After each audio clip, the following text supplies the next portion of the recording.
Welcome back students. आज हम जो इस प्रॉब्लम को सॉल्व करने लगे हैं उसको हमने स्टार्ट कर लिया था। ये टॉपिक हमारा स्कैटरिंग और बाउंड स्टेट से मुतल्लिक था।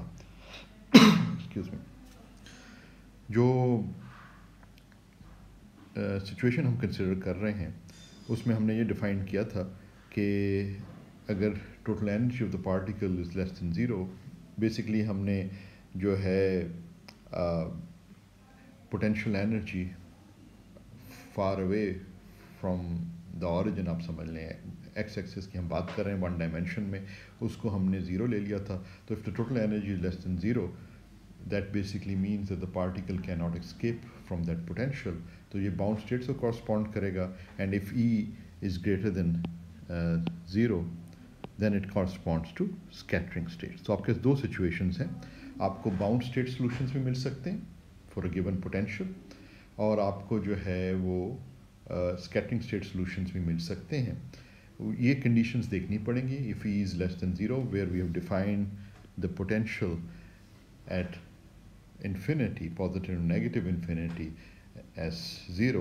So corresponding to that, if the total energy of the particle is less than zero, this corresponds to bound states. So you'll get bound state solution. If it corresponds to if energy is greater than zero, then it corresponds to scattering states. So let's first consider scattering states, because we've already हमने अभी से पहले जो है वो bound state solutions infinite potential well में study कर चुके हैं। अब हम स्कैटरिंग स्टेट सॉल्यूशंस हासिल कर रहे हैं। तो जिस पोटेंशियल को हम कंसिडर कर रहे हैं, पोटेंशियल की डिफरेंट प्रोफाइल्स हो सकती हैं, बस मुख्तलिफ फॉर्म्स हो सकती हैं।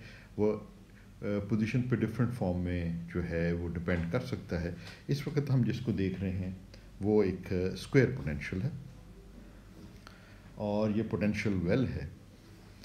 और क्लासिकली क्या हम एक्सपेक्ट करेंगे कि अगर एक पार्टिकल इधर आता है, if we think of a classical particle, तो coming in from here, for example it's a classical particle, it will fall into this well if it has energy E greater than 0, which corresponds to scattering states.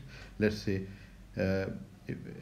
if it has this energy, उसकी speed बढ़ेगी, फिर इधर होगा, its speed will become smaller, but it can always escape out of this. So this is what you expect for a classical particle, कि वो जब इस potential region में आएगा जहाँ ये potential जो है वो ज़ीरो से नॉन ज़ीरो हो रहा है, और तो वहाँ पे ये जो है ये एक वेल की तरह है। तो पार्टिकल जो है वो स्पीड अप होगा, फिर जब वो क्लाइंबिंग अप द हिल कर रहा है यानी इस रीजन में आ रहा है, तो इट विल इसकी स्पीड कम होगी, स्लो डाउन होगा। अब मगर इसकी इतनी एनर्जी है कि इस वेल से स्केप कर सकता है, तो ultimately it will escape from the well, ये पार्टिकल वेल से बाहर चला जाएगा। अब हम इसी चीज़ को समझने की कोशिश कर रहे हैं कि अगर हम क्वांटम मैकेनिकल पार्टिकल की बात करें, क्वांटम मैकेनिकल पार्टिकल्स से मुराद ये है कि हम ये मालूम करना चाह रहे हैं कि इस पार्टिकल की जो है डिफरेंट रीजन में फाइंड करने की का एम्पलीट्यूड क्या है। यानी कि बेसिकली हम ये कैलकुलेट करना चाह रहे हैं कि for a given energy phi E X क्या है। क्वांटम मैकेनिकली तो हम यही मालूम करेंगे ना कि वेव फंक्शन पार्टिकल का क्या है, क्योंकि उस वेव फंक्शन से फिर हम प्रोबेबिलिटी हासिल करेंगे जब इसका एब्सोल्यूट स्क्वायर करें। तो क्लासिकल में तो हम न्यूटन्स इक्वेशन ऑफ मोशन मिसाल के तौर पे हम सॉल्व कर सकते हैं, और यहाँ पे जो है हमें श्रोडिंगर्स इक्वेशन सॉल्व करनी पड़ेगी। और वो भी क्योंकि आपके पास आप देख रहे हैं कि डिफरेंट रीजन्स हैं, एक रीजन ये रीजन 1 है, ये रीजन 2 है, और ये रीजन 3 है। रीजन 3 जो है और रीजन 1 जो है उसमें तो पोटेंशियल की सेम ही फॉर्म है, तो 1 और 3 तो एक ही रीजन समझ सकते हैं, एक ही तरह के रीजन समझ सकते हैं as far as the energy profile is concern. अलबत्ता रीजन 2 जो है वो फ़र्क होगा। तो हमें क्या करना पड़ेगा, श्रोडिंगर इक्वेशन को सॉल्व करना पड़ेगा इन 3 रीजन्स में। तो let's just start this calculation कि हमारा एम क्या है। We want to find this wave function, because the wave function will tell us, हमें एक इंट्यूटिव फीलिंग तो है कि क्लासिकल पार्टिकल कैसे बिहेव करेगा, मगर अब हम ये जानना चाह रहे हैं कि क्वांटम मैकेनिकल पार्टिकल जो है उसके मतलब जो हमें इंफॉर्मेशन मिलती है वो वेव फंक्शन से मिलती है, और उससे हम जो है प्रोबेबिलिटी डेंसिटीज़ वगैरह या प्रोबेबिलिटीज़ डिटरमिन करते हैं by taking the absolute square. तो हमारे लिए जो बुनियादी चीज़ हमने मालूम करनी है, कैलकुलेट करनी है, वो ये वेव फंक्शन है जो हमने मालूम करना है। उसके लिए हमें हमारे पास जो इक्वेशन ऑफ मोशन है क्वांटम मैकेनिकल, वो श्रोडिंगर्स इक्वेशन है, जिसको हम सॉल्व करेंगे इन द डिफरेंट रीजन्स जो कि इधर दिए हुए हैं। तो लेट्स स्टार्ट। और उसमें जो है हमें सबसे पहले जो चीज़ करनी है वो let's write the Schrodinger's equation because the time independent problem, तो we are be looking at the time independent Schrodinger's equation. ठीक है ना, वन डायमेंशन है इसलिए आपको एक्स नज़र आ रहा है। ये वो रीजन है जहाँ पोटेंशियल वी नॉट है, तो ये काइनेटिक टर्म है प्लस पोटेंशियल एनर्जी टर्म है, यानी this is the total Hamiltonian. Kinetic energy term one dimension में पी स्क्वायर्ड ओवर 2m है, और p जो है वो माइनस p जो है पोजीशन रिप्रेजेंटेशन में जो p ऑपरेटर है वो minus I H bar D by D x होता है, तो p स्क्वायर्ड जो है ना आपको ये दे देता है। फिर आपका हैमिल्टोनियन में kinetic plus potential energy term आती है, तो यहाँ पे जो पोटेंशियल है वो माइनस वी नॉट है, ये देखें ना इस रीजन के अंदर। तो अभी हम इस रीजन की बात कर रहे हैं, यानी रीजन 2। इसको मैं लिख लेता हूँ इधर, रीजन 2। इसमें हम श्रोडिंगर इक्वेशन सॉल्व करना चाह रहे हैं, या कम से कम लिखना चाह रहे हैं। हमें सारी रीजन्स में मालूम करना है, 1, 3 और 2 में भी। तो ये फाई ई एक्स है, और ये रीजन 2 जो है, रीजन 2 जो है अगर हम रीजन 2 का लिखें, लेट मी राइट रीजन 2 के लिए ये इक्वेशन है, और ये कॉरस्पॉन्ड करता है x मैग्नीट्यूड जो है वो a। ठीक है, तो x माइनस ए टू ए हो, यानी ये वाला जो हिस्सा है x एक्सिस का, इसमें ये पोटेंशियल की वैल्यू जो है, पोटेंशियल एनर्जी जो है पार्टिकल की, वो माइनस वी नॉट होगी। ये हमने चूज़ किया है कि ये पोटेंशियल वेल है, और इसका हमने मैग्नीट्यूड इसका मैग्नीट्यूड वी नॉट ले लिया है। वेल है तो माइनस वी नॉट हो। अच्छा जी, ये रीजन 2 हो गया। अब अगर रीजन 1 और 3 की बात करें, ये भी हमने इक्वेशन लिखी है, अभी सॉल्व करनी है बाद में। रीजन 1 एंड 3 की अगर हम बात करें, तो वो ये रीजन कॉरस्पॉन्ड करता है x ग्रेटर देन a को, यानी कि माइनस एक्स टू a और a टू प्लस इन्फिनिटी या माइनस इन्फिनिटी टू, यानी ये वाला रीजन जो है ये 1 होगा, और ये वाला सारा रीजन जो है नेक्स्ट का वो होगा, जो कि इसको कॉरस्पॉन्ड करता है। अब इस रीजन में हम श्रोडिंगर इक्वेशन लिखते हैं।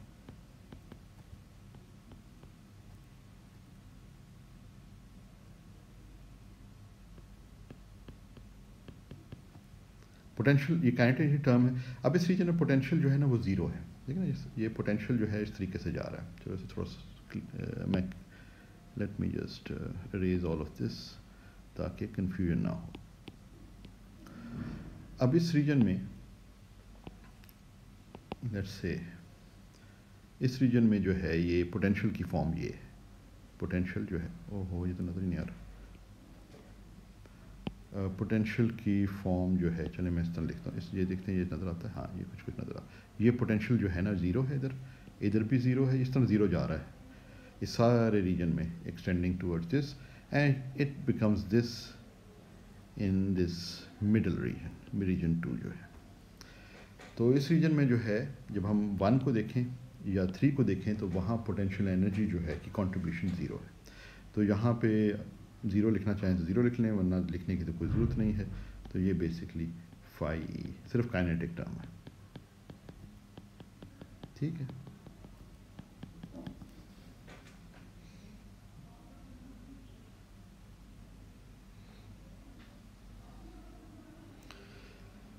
सही।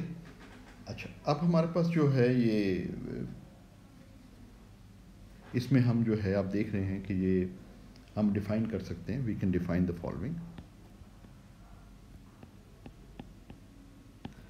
Define the wave number. 1 dimension है तो इसमें वेव नंबर हम डिफाइन कर सकते हैं in the 2 regions.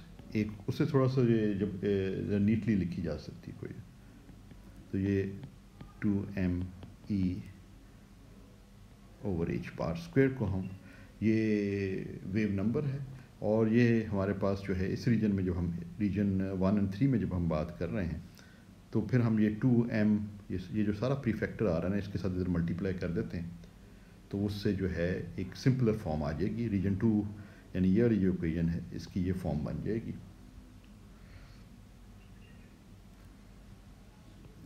d2 phi e, second derivative of phi e with respect to x is equal to minus k1 squared। जब आप मल्टीप्लाई करेंगे तो माइनस साइन भी साथ जाएगा ना, तो phi e x। ठीक है, ये आपके पास बेसिक सिंपल फॉर्म इस इक्वेशन की, ज़्यादा कन्वीनियंट फॉर्म इस इक्वेशन की ये बन गई। ठीक है, इसी तरह जो रीजन 2 वाली इक्वेशन है, उसको अगर हम लिखें तो उसके लिए हम जो है कि 2 डिफाइन कर लेते हैं, जो कि है, क्योंकि उसमें एक एक्स्ट्रा v नॉट भी आ रहा है, उसको भी हमने उस साइड पे लेके जाना है, तो ये twice of m e plus v not divide by h bar square. ठीक है, अगर ये डिफाइन कर लें तो ऊपर वाली जो इक्वेशन है वो भी आपके पास सिंपल फॉर्म हासिल कर लेती है।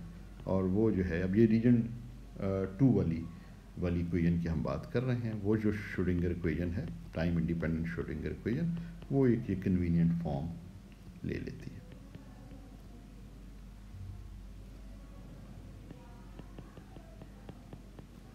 ठीक है, तो आपके पास बेसिकली अब ये दो इक्वेशंस आपने सॉल्व करनी है।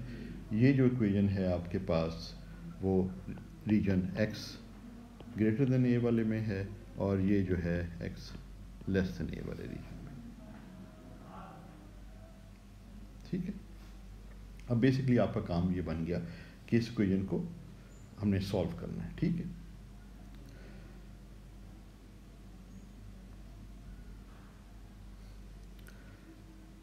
अब हमने जो है, अब इन इक्वेशंस का जो सॉल्यूशंस हैं वो आपके पास साइनोसाइडल फंक्शंस भी हो सकते हैं, एक्सपोनेंशियल फंक्शंस भी हो सकते हैं। बाउंड स्टेट के लिए हमने क्योंकि वो बेसिकली स्टैंडिंग वेव्स थी, तो हमने उनको साइनोसाइडल सॉल्यूशंस को इस्तेमाल किया था इन्फिनिट पोटेंशियल वेल वाली प्रॉब्लम को आप करें, वो ज़्यादा कन्वीनियंट थे। यहाँ क्योंकि ट्रैवलिंग सॉल्यूशंस हैं, स्कैटरिंग स्टेट्स हैं, तो इस केस के अंदर जो है ना, प्लेन वेव स्टेट्स जो हैं वो ज़्यादा यूज़फुल हैं, यानी कॉम्प्लेक्स एक्सपोनेंशियल्स की फॉर्म में अगर हम स्टेट्स को लिखें। ठीक है, सो जो जनरल सॉल्यूशन है वो हम इस तरीके से लिख सकते हैं इसके, क्यों पता है कि जब सेकंड डेरिवेटिव आप फंक्शन का ले रहे हैं, और दोनों केसेस के अंदर आप देख रहे हैं कि second derivative of a function which is phi ex, वो आपको वही फंक्शन दोबारा से दे रहा है। तो ये ट्रू है, आपको पता है ट्रिग्नोमेट्रिक फंक्शन जिनमें साइन और कोसाइन फंक्शंस जो हैं उनके लिए ट्रू है, तो वो भी साफ ज़ाहिर है कि सोल्यूशंस तो हैं, यानी जनरल सोल्यूशंस वो हैं। इसी तरह कॉम्प्लेक्स एक्सपोनेंशियल्स भी सोल्यूशन है, तो आप चाहें तो ये cos k1x sin k1x solutions ले सकते हैं phi e के लिए, या चाहें तो i k1x ले सकते हैं। यह मैं बता रहा हूँ कि जो बाउंड सॉल्यूशंस हैं उनके लिए, क्योंकि ये स्टैंडिंग वेव्स सॉल्यूशंस होते हैं, तो वो ज़्यादा कन्वीनियंट है कि आप ये साइन को साइन ले लें। यहाँ पे ज़्यादा कन्वीनियंट है कि आप जो है ये कॉम्प्लेक्स एक्सपोनेंशियल्स ले लें, जिन्हें प्लेन वेव सॉल्यूशंस भी कहते हैं, क्योंकि कुछ रीजन ऐसे हैं जिनमें ये पार्टिकल फ्री है। तो वो ये सॉल्यूशन जो आपको याद होगा कि plane wave states are the solution of the free particle, तो वो ज़्यादा कन्वीनियंट है। तो अगर इन सॉल्यूशंस को आप लिखें तो ये फॉर्म आपके पास जनरल सॉल्यूशन जो है, जनरल सॉल्यूशन, वापस ब्लैक पे चले जाते हैं, जनरल सॉल्यूशन phi ex अगर आप लिखना चाहें तो ये मुख्तलिफ रीजन्स में होगा।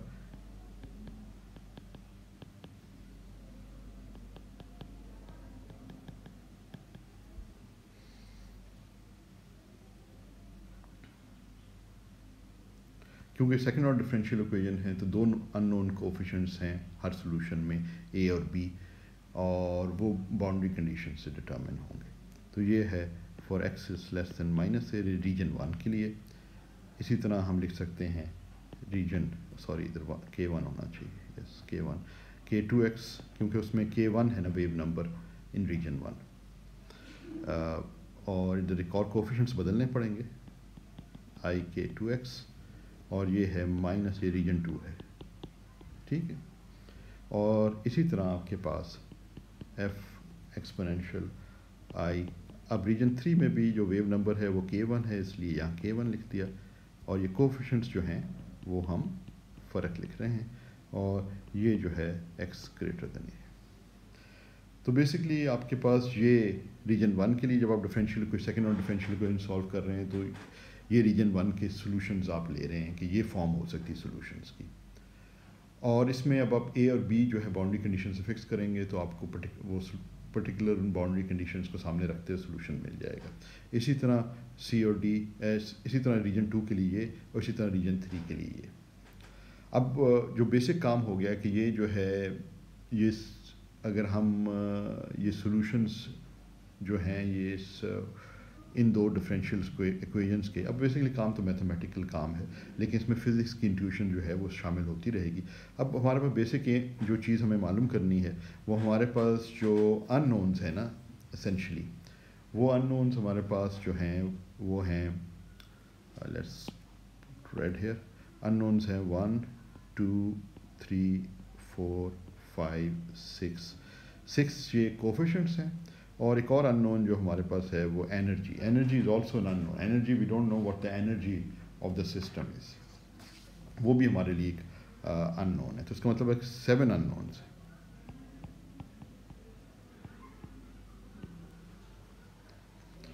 बाउंड्री कंडीशंस कितनी है? 7 अननोन्स का है A B C D F G, ये जो कोफिशिएंट्स हैं इनके साथ आ रहे हैं। तो आप इस तरह इमेजिन कर रहे हैं, अगर इसको फिज़िकली सोचना शुरू करें तो ऐसे सोच रहे हैं जैसे कि एक प्लेन वेव आ रही है, ये यहाँ से एक प्लेन वेव आ रही है, इस रीजन में आपके पास जो है कुछ रिफ्लेक्टेड वेव आती है, इस पोटेंशियल में जब जाते हैं, इस पोटेंशियल वाले रीजन में जहाँ पोटेंशियल नॉन ज़ीरो, उस रीजन में जब जाते हैं ये प्लेन वेव जब इस रीजन में पहुँचती है तो part of it is reflected, part of it is transmitted. और फिर जब इधर आते हैं तो जहाँ भी पोटेंशियल में चेंज आ रहा है, तो अगर आप वेव्स के तौर पे इसको कंसिडर करें पार्टिकल्स को, तो ये बिल्कुल उसी तरह है जिस तरह ऑप्टिक्स में जब आपके पास लाइट वेव्स होती हैं तो वो जो है अगर किसी रीजन में इंडेक्स ऑफ रिफ्रैक्शन तब्दील हो रहा है तो part of the wave is transmitted and part of the wave is reflected. तो वो इसी तरह की चीज़ हम इधर भी इमेजिन कर रहे हैं कि इस रीजन के अंदर आपको ट्रांसमिटेड वेव भी मिलेगी, इसी तरह इस रीजन में आपको ट्रांसमिटेड वेव भी मिल रही है। अब हम देखेंगे कि क्योंकि या तो इधर कोई पोटेंशियल हो या सोर्स हो जहाँ से कोई वेव आ सके तो आपको कोई रिफ्लेक्टेड मिलेगी, यहाँ कोई और पोटेंशियल हो, यानी यहाँ पे कोई पोटेंशियल चेंज हो रहा है। देखना जिन जगहों पे पोटेंशियल चेंज हो रहा है ना, यहाँ ज़ीरो है, ये जो जगह है जहाँ पोटेंशियल्स में तब्दीली आ रही है, potential is zero over here, potential is non-zero here, it becomes minus V naught। इसी तरह ये पॉइंट है जहाँ एक्स एक्सिस में जहाँ पोटेंशियल चेंज हो, जहाँ पोटेंशियल चेंज हो रहा है वो बिल्कुल उसी तरह है लाइट वेव्स के लिए जैसे कि इंडेक्स ऑफ रिफ्रैक्शन चेंज हो रहा है। तो पार्टिकल्स के लिए अगर हम वेव के तौर पर ट्रीट करें तो जहाँ पोटेंशियल चेंज हो रहा है वहाँ आपको ट्रांसमिटेड वेव भी और रिफ्लेक्टेड वेव भी मिलती है, ठीक है। तो उसको भी हम सामने रखेंगे, इसकी फिजिकल पिक्चर इस किस्म की बन रही है। सोल्यूशन तो हमने लिख दी है, प्लेन वेव सोल्यूशंस, और ये फ्री पार्टिकल को रिप्रेजेंट कर रहे हैं, और इनमें भी जो वेव नंबर्स हैं वो ये जाहिर इधर कर रहे हैं K2, क्योंकि K2 जो वेव नंबर है उसके अंदर ये पोटेंशियल की वैल्यू शामिल है। तो this is the wave number of the wave in the region where there is a non zero potential, और वो वैल्यू क्या है, वो V नॉट है, नॉन ज़ीरो पोटेंशियल। अच्छा, बाउंड्री कंडीशंस जो हैं वो क्योंकि सेकंड ऑर्डर डिफरेंशियल इक्वेशन है ये श्रोडिंगर इक्वेशन, और इसमें साई भी फाइनाइट है, साई से मुराद इधर फाई एक्स है, वो भी फाइनाइट है, और एनर्जी जो हैं वो भी जो है वो भी फाइनाइट क्वांटिटी है। तो उस लिहाज से जो है वो फाई ई एक्स भी फाइनाइट होना चाहिए क्योंकि, और फाई एक्स भी फाइनाइट होना चाहिए क्योंकि वो एक फिजिकल क्वांटिटी को रिप्रेजेंट करता है जब उसका एब्सोल्यूट स्क्वायर लिया जाए। तो आपके पास दो बाउंड्री कंडीशंस यहाँ आती हैं। एक तो ये है कि जो फाई ऑफ ई एक्स है वो कंटिन्यूस होना चाहिए, उसकी वजह ये है कि आपके पास जो है वो फर्स्ट डेरिवेटिव कंटिन्यूस होना चाहिए, और फाई एक्स फाइनाइट भी होना चाहिए, तभी first derivative D phi X over, यानी कि D phi E over D X जो है वो कंटिन्यूस हो, और फाई ई ऑफ एक्स जो है वो भी कंटिन्यूस होना चाहिए। फाइनाइट एंड कंटिन्यूस, तो तब फर्स्ट डेरिवेटिव डिफाइन होगा,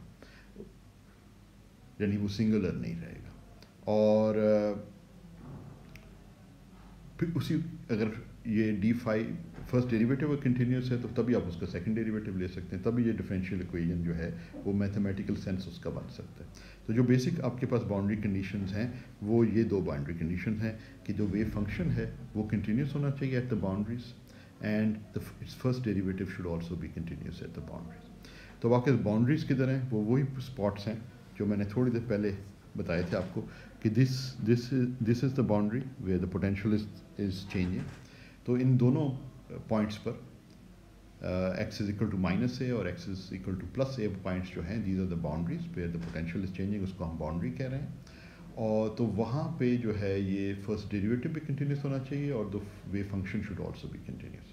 तो इस तरह हमारे पास ये इस पर इधर भी ये दो बाउंड्री कंडीशन लगाएं और इधर भी दो बाउंड्री कंडीशन लगाएं दोनों पॉइंट्स पर, तो ये आपके पास 4 बाउंड्री कंडीशंस आ जाती हैं। तो you can get 4 equations from boundary conditions, ठीक है ना, क्योंकि 2 पॉइंट्स हैं, बाउंड्रीज हैं और 2 कंडीशंस हैं, तो 2 into 2 becomes 4। नोन अननोन जो है ना वो आपके 7 अननोन्स हैं।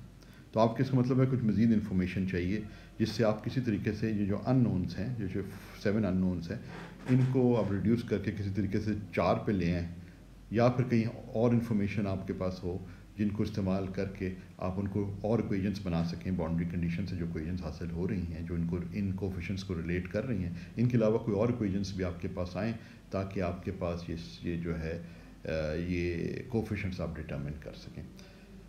तो एक फिर physics of the problem help करती है। जैसा मैंने आपको कहा कि ये जो जी है इसके अंदर, यहाँ पे जो जी है वो रिप्रेजेंट कर रहा है, देखिए ना ये प्लेन वेव स्टेट जो है, इसमें अगर टाइम डिपेंडेंस डाली जाए तो ये F of x minus we T type की फॉर्म बन जाती है, जो कि वेव को रिप्रेजेंट करता है, ट्रैवलिंग वेव। और ये इस तरह की चीज़ हम पहले जब फेज वेलोसिटी ग्रुप वेलोसिटी की टर्म्स में बात कर रहे थे उस वक्त हमने ये बात की थी।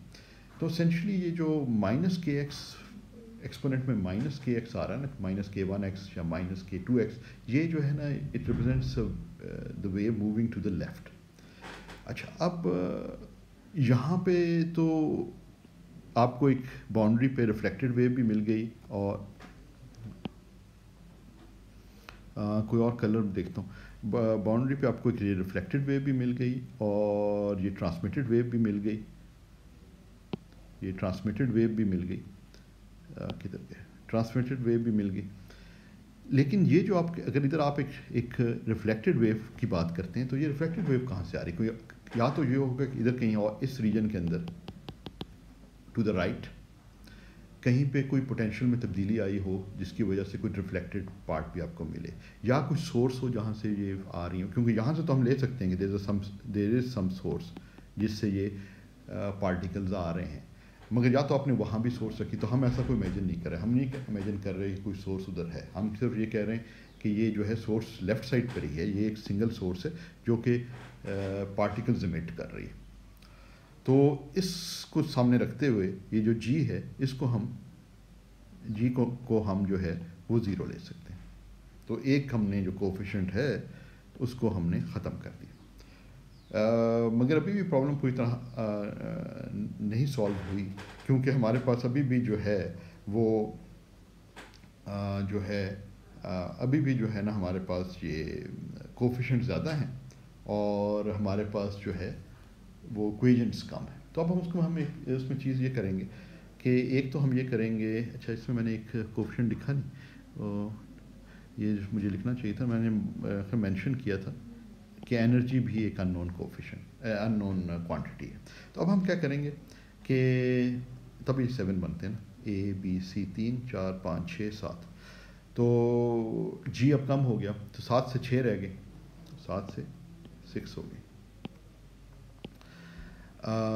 मगर फिर भी हमारे पास इक्वेशन 4 है। तो हम क्या करेंगे कि एनर्जी को जो है ना वो हम इनपुट ले लेंगे, कि हम कहेंगे कि ठीक है जो हमारे पास प्लेन वेव आ रही है, जो पार्टिकल आ रहा है उसकी एनर्जी हमारे कंट्रोल में है। तो शुरू में जब हम सोर्स से इसको मिट करेंगे तो एक ख़ास एनर्जी से मिट करेंगे, उसको हम ई कह देते हैं। और हम वहाँ से एनर्जी चेंज कर सकते हैं और उससे भी हम देख सकते हैं कि डायनामिक्स पर या पे क्या फ़र्क पड़ता है, स्कैटरिंग पे और सो फोर्थ। तो एनर्जी को हम ले। दूसरी चीज़ हम जो इसमें करेंगे अपनी आसानी के लिए और इसको सॉल्व करने के लिए वो ये है कि हम रिलेटिव एम्पलीट्यूड्स, ये जो हैं basically amplitudes of the plane waves है ना, ये कोफिशेंट्स, तो हम रिलेटिव एम्पलीट्यूड्स की बात करेंगे। यानी कि हम जो है वो अगर आप देखें ना तो ये अच्छा, तो let me do something which will be more useful. Let me go right here. थोड़ा सा ये फ़ायदा हमें हो जाए है कि इसको अगर हम इधर डालें तो शायद आपको समझने में थोड़ी सी ज़्यादा आसानी हो। जो चीज़ भी समझने में मदद देती है उसका सहारा लेते हैं। तो ये देखना, ये मैं ये बेसिकली जो बना रहा था इसमें थोड़ा सा ये है कि मुझे सारा लिखना नहीं पड़ेगा कोफिशिएंट्स के हवाले से। तो ये पोटेंशियल की प्रोफाइल है इस डायग्राम को अगर आप इस डायग्राम को अगर आप देखें। अब हमने जी वाले को जो यहाँ से जो वेव आ रही थी उसको हमने ख़त्म कर दिया, इसको ख़त्म कर दिया, वो कंसिडर नहीं कर रहे, जी इज़ इक्वल टू ज़ीरो। बाकी आपके पास ये सब कुछ रह गया। अभी ये जो सब कुछ है ना, इसमें ये इनकमिंग वेव है, सॉरी, ये इनकमिंग वेव है, ये रिफ्लेक्टेड वेव है, ये जो है अंदर वाले रीजन सी और डी वाला जो रीजन है वो उसको यानी ये वाला जो रीजन है, और यहाँ पे जो आपके पास चले, सॉरी ऐसा बनाऊंगा तो फिर आपको वेव लगेगी। ये जो रीजन है इसमें जो वेव है उसको हम ऑब्ज़र्व नहीं कर रहे, हम बेसिकली हम ये ऑब्ज़र्व कर रहे हैं इस रीजन के अंदर, इस रीजन के अंदर हम ऑब्ज़र्व कर रहे हैं। वो अच्छा मैं ज़रा वो ऑनलाइन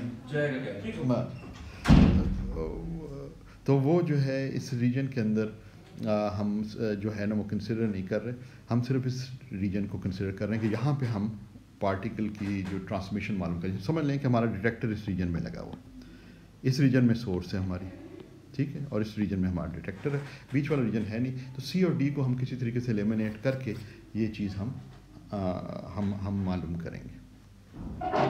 अच्छा, अब जो इसमें जो है वो इसमें जो हमने करना है वो ये है कि हम सारे कोफिशिएंट्स तो मालूम नहीं कर सकते क्योंकि हमारे पास इंडिविजुअली इन कोफिशिएंट्स को मालूम नहीं कर, हमारे पास इतनी इक्वेशंस नहीं है। So what we will do is we'll construct ratios of the amplitude, यानी कि अगर हम जो रिफ्लेक्टेड, इसको हम कह लेंगे, सॉरी बेहतर है इसको इस तरह कह दें, हम इसको इस तरह कह देंगे relative reflected, ओहो ये मैं कितना अच्छी तरह नहीं, चलो relative reflected amplitude, चलें इसको इस तरह कह देते हैं। इसको हम कह लेंगे कि B ओवर A जो है, A इंसिडेंट है, A की टर्म्स में हम सारे एम्पलीट्यूड्स की बात करेंगे। B ओवर A जो है रिलेटिव टू A हो गया। रिलेटिव ट्रांसमिटेड जो एम्पलीट्यूड है,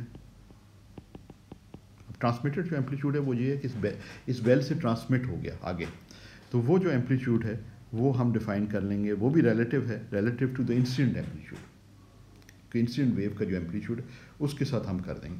तो ये F ओवर A जो है ये वो बन जाएगा।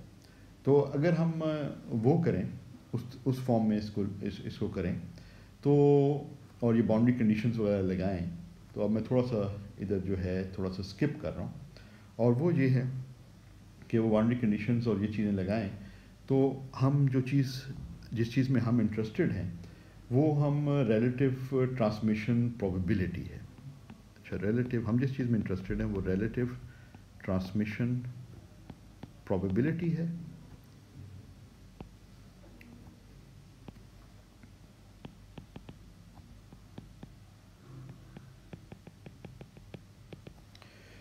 ट्रांसमिशन प्रोबेबिलिटी जिसको आमतौर पे हम T से ज़ाहिर करते हैं, रिलेटिव टू द इंसिडेंट जो है ना बीम आपकी या इंसिडेंट वेव की, कि रिलेटिव टू द ट्रांसमिशन, यानी एफ ओवर ए। अब प्रोबेबिलिटी की बात, ये एम्पलीट्यूड्स है ना, तो प्रोबेबिलिटी की बात करेंगे तो एफ ओवर ए एब्सोल्यूट स्क्वायर जो है ना आपको रिलेटिव ट्रांसमिशन प्रोबेबिलिटी आपको दे देगा। ये आपको ये प्रोबेबिलिटी देता है कि एक इंसिडेंट पार्टिकल के ट्रांसमिट होने की प्रोबेबिलिटी क्या है। और इसी तरीके से हम जो है वो डिफ़ाइन कर सकते हैं रिलेटिव रिफ्लेक्शन की प्रोबेबिलिटी को भी डिफ़ाइन कर सकते हैं। आर जो है रिफ्लेक्शन वाले वो जो है वो बी ओवर ए एब्सोल्यूट स्क्वायर होगा, यानी इन दोनों का जो एब्सोल्यूट स्क्वायर, ये एम्पलीट्यूड थे ना, तो जिस तरह क्वांटम मैकेनिकल एम्पलीट्यूड्स थे, ये जो कोफिशिएंट्स थे, तो ये इनका जो एब्सोल्यूट स्क्वायर लेते हैं तो फिर प्रोबेबिलिटीज़ की टर्म्स में हम इनको करेंगे। जैसे कि क्वांटम मैकेनिक्स का बेसिक बॉर्न रूल है कि एम्पलीट्यूड्स को जो एब्सोल्यूट स्क्वायर आप करते हैं तो वही हम इधर भी अप्लाई कर रहे हैं। अच्छा, जो अब इनकी एक्सप्रेशंस हैं वो बड़ी यूज़फुल और इंटरेस्टिंग हैं, तो let's just right those expressions down. और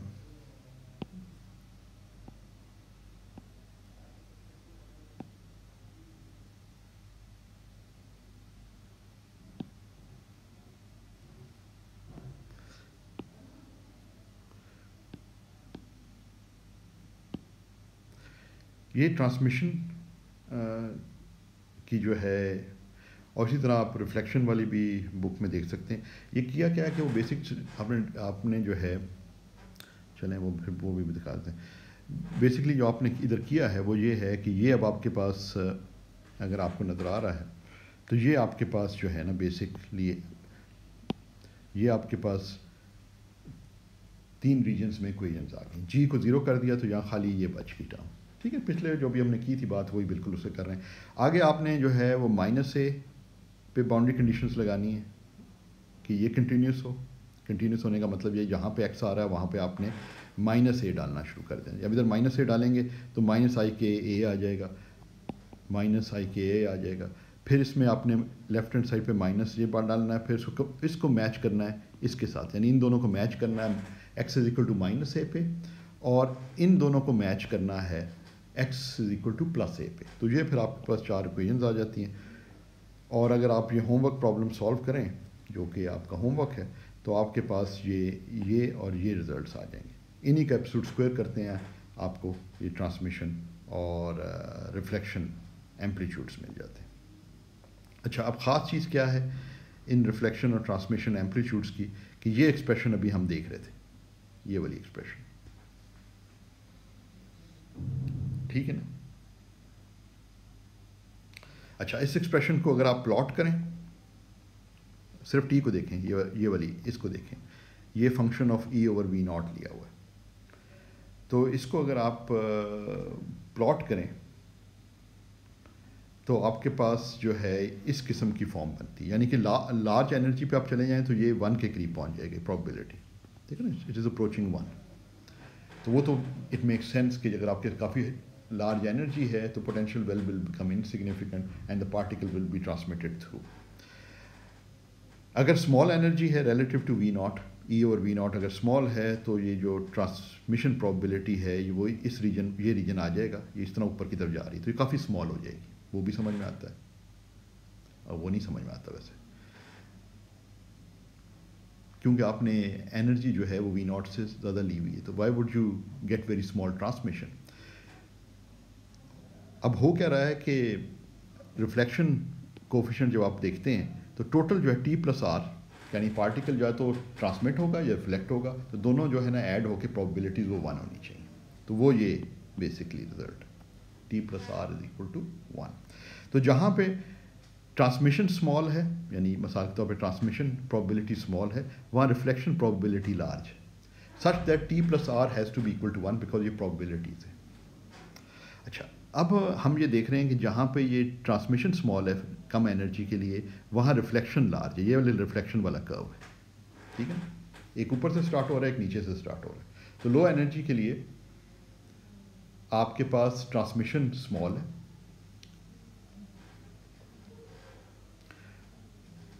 और रिफ्लेक्शन जो है वो लार्ज। अब ये जो चीज़ है ये बड़ी हैरत अंगेज़ इधर महसूस हो रही, क्योंकि अगर आपके पास कोई क्लासिकल पार्टिकल होगा जिसकी एनर्जी जो है वो ई एनर्जी जो है उसकी वो पोटेंशियल वेल से लार्जर है, तो वो तो स्लो डाउन हो सकता है मगर ट्रांसमिट तो विद यूनिट प्रोबेबिलिटी हो जाएगा। लेकिन यहाँ पे आपको ये नज़र आ रहा है कि पोटेंशियल वेल जो है वो भी जो है एक आपको फाइनाइट रिफ्लेक्शन प्रोबेबिलिटी दे रही है। ट्रांसमिशन प्रोबेबिलिटी भी है और रिफ्लेक्शन प्रोबेबिलिटी भी है। वो सिर्फ इसी चीज़ को समझने के लिए, सिर्फ ये चीज़ समझनी, इसको समझने के लिए ये समझना ज़रूरी है कि ये पार्टिकल्स जो हैं, क्वांटम पार्टिकल्स जो हैं, दे बिहेव लाइक वेव्स।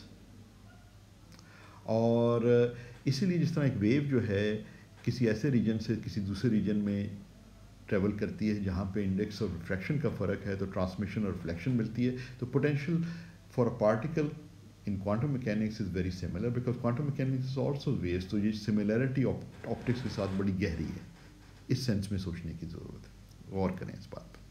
दूसरी चीज़ जो नज़र आ रही है वो ये इस किस्म की ट्रांसमिशन प्रोबेबिलिटी पे ये कि कई पीक्स आ रही हैं ख़ास एनर्जीज़ पे। ये जो इस तरीके से डैश लाइंस हैं, यहाँ पे कुछ पीक्स मिल रही हैं आपको। ये जो रेजोनेंस कंडीशंस कहलाती हैं, और वो कहाँ से आती हैं कि अगर आपके पास ये साइन फंक्शन जो है ये ज़ीरो हो जाए तो ये वाली टर्म ज़ीरो हो जाएगी, तो ये आपके पास टी जो है वो 1 आ जाएगा। तो आप देख रहे हैं ना, ये 1 को स्ट्राइक कर रहा है, ये पीक 1 पे आ रही है, ये पीक 1 पे आ रही है। तो ये वो पॉइंट्स हैं जहाँ पे साइन फंक्शन जो है वो ज़ीरो हो रहा है। साइन फंक्शन ज़ीरो होने का मतलब ये है कि ये कंडीशन सेटिस्फाई हो रही है। आपको पता ना, साइन फंक्शन जो है ज़ीरो होने के लिए जो उसका आर्ग्यूमेंट है वो आर्ग्यूमेंट K2 के फॉर्म में अगर इसके लिखें तो वो n टाइम्स पाई होना चाहिए। ये रेजोनेंस कंडीशन, ये बिल्कुल वही, ये फिर ऑप्टिक्स वाला केस बनता है कि अगर आप 2 और ये K2 की जगह K2 को अगर आप लिखें 2 पाई बाय लैम्डा 2, तो ये बेसिकली ये बता रहा है कि इस वेल के अंदर अगर integer number of half wavelengths हो तो आपको कंस्ट्रक्टिव इंटरफेरेंस मिलेगी in the transmitted region, in region 3। और रीजन 1 में जो रिफ्लेक्ट होके वेव्स हैं वो उनकी डिस्ट्रक्टिव इंटरफेरेंस हो रही है, इसलिए कि आपको रिफ्लेक्शन नहीं मिल रही। ट्रांसमिशन T को 1 मिल रहा है, R 0 मिल रहा है। तो ये बिल्कुल, ये भी ऑप्टिक्स वाला फिनोमेना है। फेब्री-पेरो इंटरफेरोमीटर को अगर आप पढ़ें, फेब्री-पेरो इंटरफेरोमीटर, तो उसमें भी बिल्कुल यही चीज़ सामने आती है कि एक रीजन में जो है ना ये वेव्स हैं तो इनकी कंस्ट्रक्टिव इंटरफेरेंस हो रही है और कहीं पे इनकी डिस्ट्रक्टिव इंटरफेरेंस है। कंस्ट्रक्टिव इंटरफेरेंस, ये कंडीशन अगर सेटिस्फाई हो, वेव नंबर्स के half wavelengths, integer number of half wavelengths हों विद इन द वेल, तो फिर जो आपके पास अगर आप ऑप्टिक्स की किताब उठा के देखें तो आपको नज़र आ जाएगा कि उस केस में आपको जो ट्रांसमिशन है वो फाइनाइट टोटल ट्रांसमिशन मिलती है और रिफ्लेक्शन जो है वो आपको ज़ीरो मिल जाती है। तो जो आपकी इंसिडेंट बीम है वो उधर उस केस में आप लाइट वेव की बात कर रहे हैं, यहाँ पे जो है आप मैटर वेव की बात कर रहे हैं। तो ये जो है टोटली, तो इस तरह ये फिनोमेना फिर बार बार हमें इस चीज़ का रियलाइजेशन देते हैं कि this particles have wave features and if we understand that then we can really understand these results. तो आज हम इधर रोकते हैं।